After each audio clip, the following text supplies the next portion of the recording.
सरफरोशी की तमन्ना अब हमारे दिल में है। चारों तरफ शोर मचा हुआ है, पता है भगत सिंह वापस आ गया है। और फिर सरकार, अरे सरकार तो सरकार ही ठहरी भाई, चाहे गौरव की सरकार हो या अपनी, अरे अपनी ये सामंती और पूंजीपतियों की सरकार है। सरकार तो सरकार ही ठहरी भाई। ढोल बजे और ऐलान किया गया ना। सुनो सुनो सुनो, पूरे शहर में यह ऐलान किया जाता है कि एक नौजवान अपने आप को भगत सिंह बता रहा है, वो एक बहरूपिया और ठग है। आपकी हिफाजत आपके हाथों में है। अगर कोई भी उसको पनाह देता है या उसका साथ देता है तो उस पर देशद्रोह का मुकदमा चलाया जाएगा। सुनो सुनो सुनो। अच्छा, भगत सिंह जिंदा है, कमाल हो गया भाई। ऐसे कैसे हो सकता है? पर सरकार उसे बहरूपिया बता रही है तो कोई ठग ही होगा। सरकार जो कहती है सच ही कहती है। सरकार ऐसा ही नहीं है, सच्चाई को कभी नहीं बताती। अरे वो जो कहती है ना वो करती नहीं है। आप ये बताओ, क्या आप आजाद हैं? हाँ बिल्कुल आजाद है। क्या आपके साथ कोई भेदभाव होता है? अरे चुप क्यों हो, बताओ। अभी तो बोल रहे थे कि हम आजाद हैं। भेदभाव तो होता है पर सबके साथ नहीं होता। हाँ सबके साथ नहीं होता। क्या सबको खाना मिलता है? सबके पास घर है? सबको रोजगार मिलता है? अरे चुप रहने से क्या हालात बदल जाएंगे, कुछ तो बोलो। क्या आपस में भाईचारा प्रेम प्यार है? कुछ लोगों को लग रहा है कि हिंदू अब जाग रहा है, वो दुश्मनों से बदला ले रहा है। दुश्मन? दुश्मन की पहचान कर ली? बताओ। अरे अरे वो कहते हैं कि भाई जो हिंदुओं का दुश्मन है ना और वही देश का दुश्मन है। वही पुराना जाल, फूट डालो और राज करो। फिर पूछता हूँ, क्या तुम आजाद हो? भाई आजाद तो है नहीं, पर तुम्हारी बातों से तो लग रहा है कि नहीं है, है? पर हम तो चुनाव करते हैं ना। हाँ भाई चुनाव तो करते हैं। हाँ। अरे चुनाव में आप अपनी आजादी चुन रहे हो या गुलामी? ये सच में हमें बहकाने आया है। हाँ। ये वही बहरूपिया तो नहीं? अरे ये कैसी आजादी जिसमें रोटी नहीं, घर नहीं, रोजगार नहीं, इलाज नहीं, शिक्षा नहीं, आपसी प्रेम नहीं, तो फिर गुलामी क्या होती है? ये सब तो अंग्रेजी राज में भी होता था।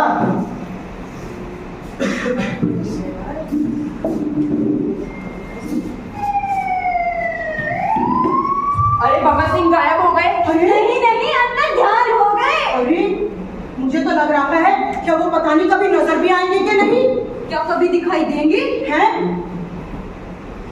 चले चले चले, बहुत तमाशा हुआ। अब वो बहरूपिया फिर कभी दिखाई नहीं देगा, और अगर दिखाई दिया तो उस पर यूएपीए का एक्ट लगाकर उसको जेल में डाल दूंगा, सड़ता रहेगा सारी जिंदगी।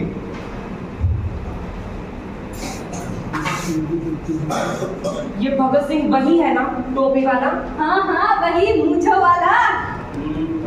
हर टोपी और मूंछ वाला भगत सिंह नहीं होता।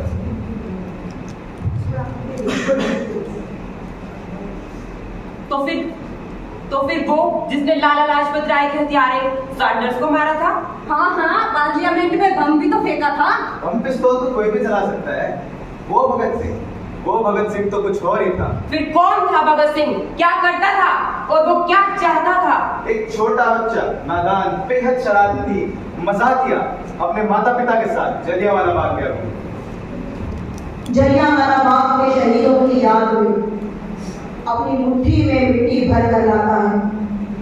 इस मिट्टी की खुशबू लेता है, गहरी सांस लेता है और मिट्टी को अपने सीने से लगाता है और अपनी जेब में भर लेता है और हमेशा अपने पास रखता है।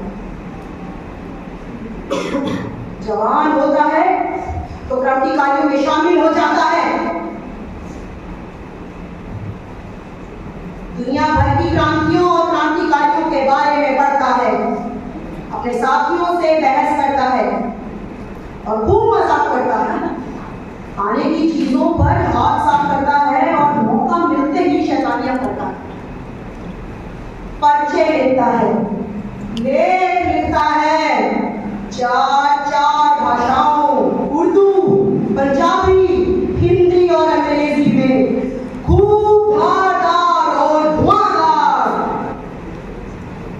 सभी की तरह उसके घर पर भी झगड़ा बहस होती है, बहुत जोरदार बहस।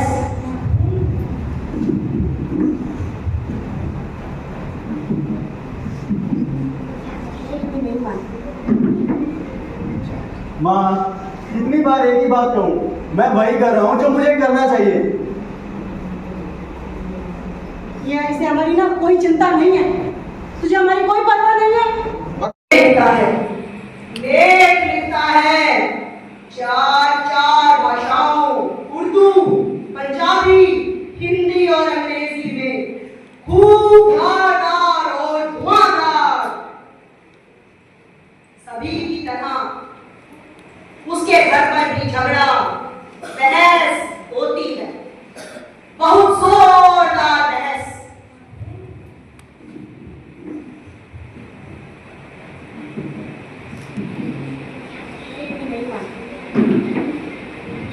माँ, कितनी बार एक ही बात कहूँ, मैं वही कर रहा हूँ जो मुझे करना चाहिए। ये ऐसे हमारी ना कोई चिंता नहीं है, तुझे हमारी कोई परवाह नहीं है। भक्त्या, ऐसे कैसे चलेगा? अपने परिवार की तरफ भी तो देख। आप ही ने तो मुझे सिखाया है कि पूरा देश ही मेरा परिवार है। मैं तो कहती हूँ इसकी शादी कर दो, हैं? अपने आप रास्ते पर आ जाएगा। माँ, तुम जानती हो मैं शादी नहीं करूंगा, मेरी शादी तो हो चुकी है।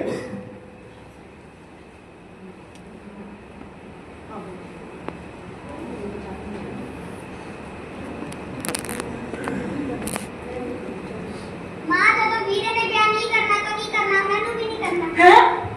ले अब वीरे मैंने ठीक कहती ना। हाँ ठीक ही था, आजा।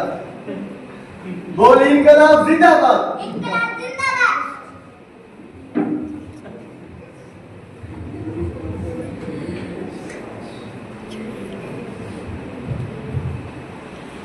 मेरी जिंदगी मकसद आला यानी आजादी रहीम के असूलों के लिए वक्फ हो चुकी है।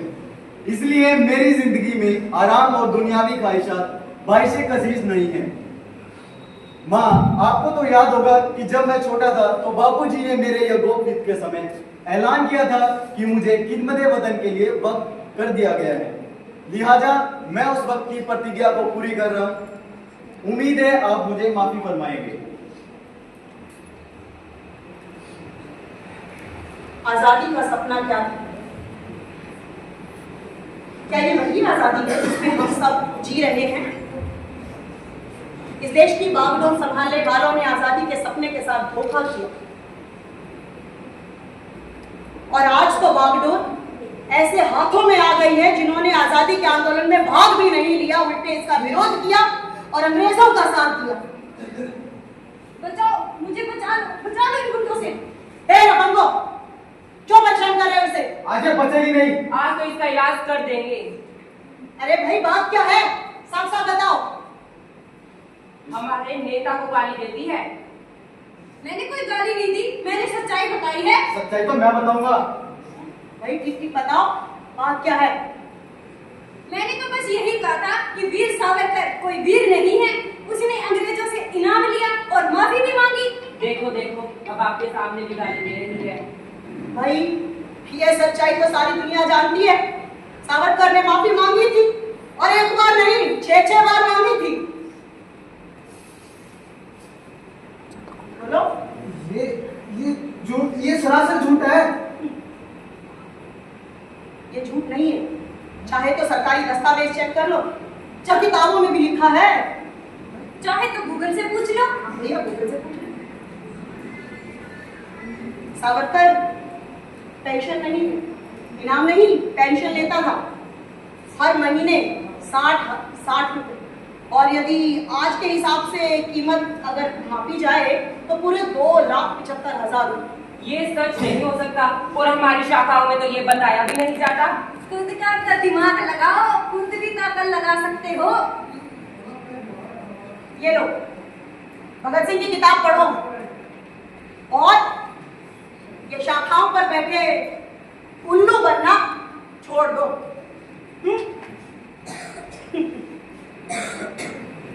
हमारे देश की हालत बहुत दयनीय हो चुकी है। एक धर्म के अनुयायी दूसरे दूसरे धर्म के अनुयायियों के कट्टर शत्रु हो गए। और आज तो एक धर्म का होना ही दूसरे धर्म का दुश्मन बनना हो गया है। न जाने हिंदुस्तान का क्या हो।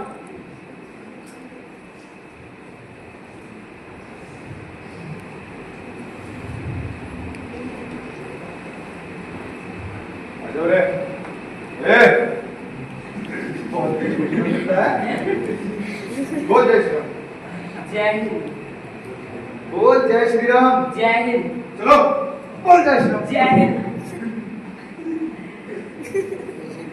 जहाँ से आए ना भाई देखो मुझे ऐसे लग रहा है। चलो रे आ जाओ।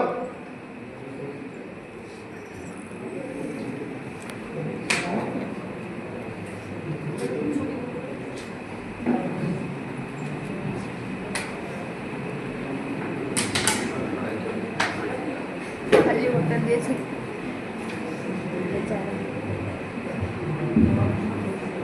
भारत का भविष्य बड़ा अंधकारी में नजर आता है। इन धर्मों ने भारत का बेड़ा गर्क कर दिया है और अभी तो पता नहीं ये भारतवर्ष का पीछा कब छोड़ेंगे। इन धर्मों ने संसार की नजरों में भारत को बदनाम कर दिया है और हमने देखा है कि इस अंधविश्वास के भाव में सभी बह जाते हैं और कोई बिरला ही हिंदू, मुस्लिम या सिख होता है जो अपना दिमाग ठंडा रखता है। कौन करवाता है ये नफरत और दंगे? इन दंगों के पीछे सांप्रदायिक नेताओं व अखबारों का हाथ है। इस समय भारत के नेताओं ने ऐसी लीड की है कि चुप्पी बनी। ये टीवी, अखबार, मीडिया क्या पहले भी इतने जहरीले थे? इन्होंने अपना असली मकसद अज्ञान फैलाना, संकीर्णता का प्रचार करना, सांप्रदायिक बनाना, लड़ाई झगड़े करवाना वह भारत की साझी राष्ट्रता को नष्ट करना बना लिया है। क्या इन नफरत और दंगों का कोई इलाज नहीं? क्या ये कभी खत्म नहीं होंगे? इन दंगों का यदि कोई इलाज हो सकता है तो वो भारतवर्ष की आर्थिक स्थिति में सुधार से ही हो सकता है। दरअसल मजदूरों, मेहनत कशों व किसानों को स्पष्ट समझा देना चाहिए कि उनके असली दुश्मन पूंजीपति है। इसीलिए उन्हें इनके हथकंडों से बचना चाहिए और इनके हद से जड़ कुछ नहीं करना चाहिए। लगता है कि आपने भगत सिंह के लेख पढ़े हैं, इसीलिए उस पर चलने की राह बता रहे हैं।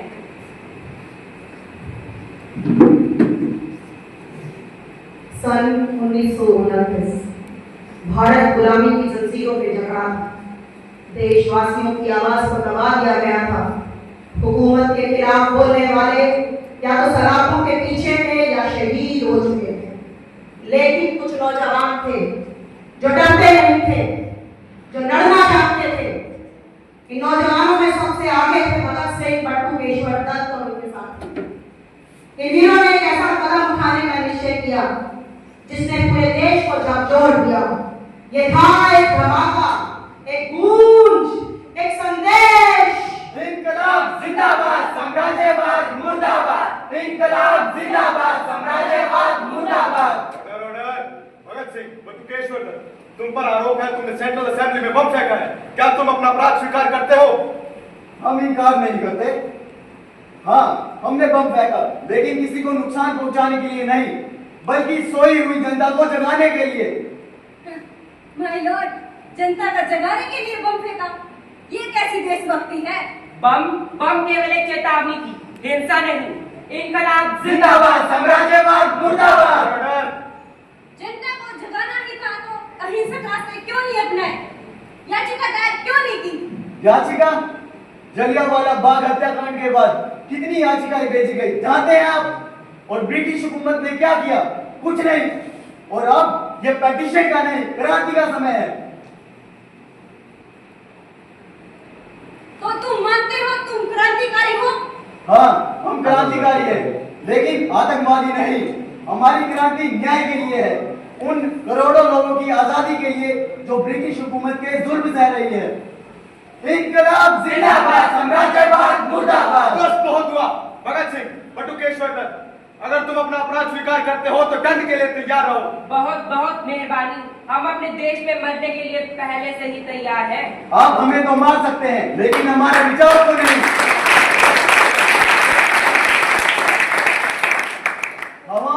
हवा में रहेगी मेरे ख्याल की बिजली, ये मुझसे खा के पानी,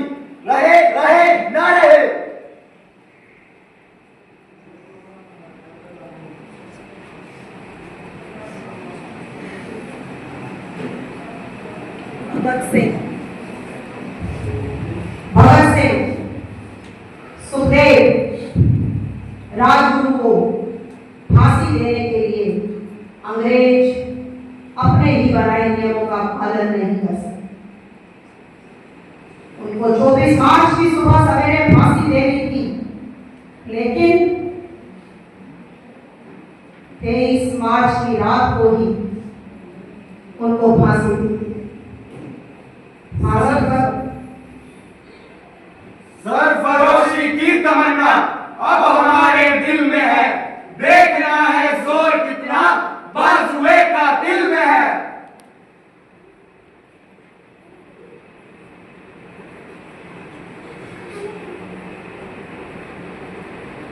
फांसी पर चढ़ाने की बजाय गोलियों से उड़ाने की मांग करने वाले ये बिगड़े नौजवान देश की आजादी के लिए हंसते हंसते फांसी पर चढ़ गए।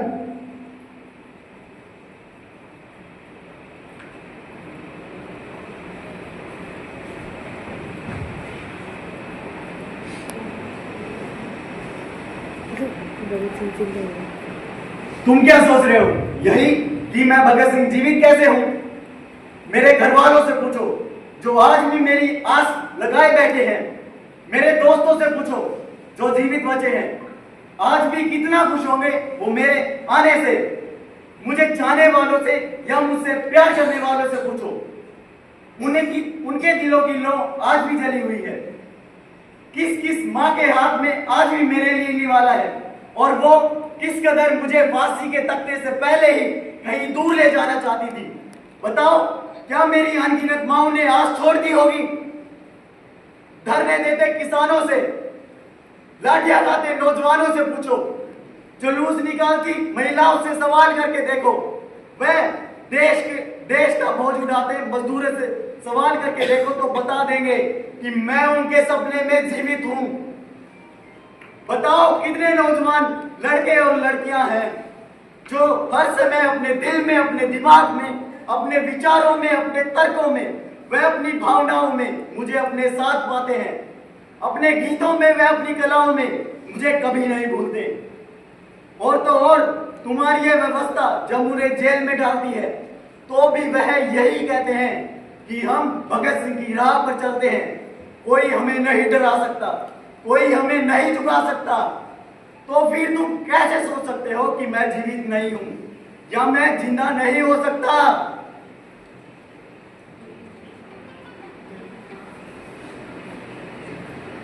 सरफरोशी की तमन्ना अब हमारे दिल में है, देखना है जोर कितना बाजुए का दिल में है। सरफरोशी की तमन्ना अब हमारे दिल में है।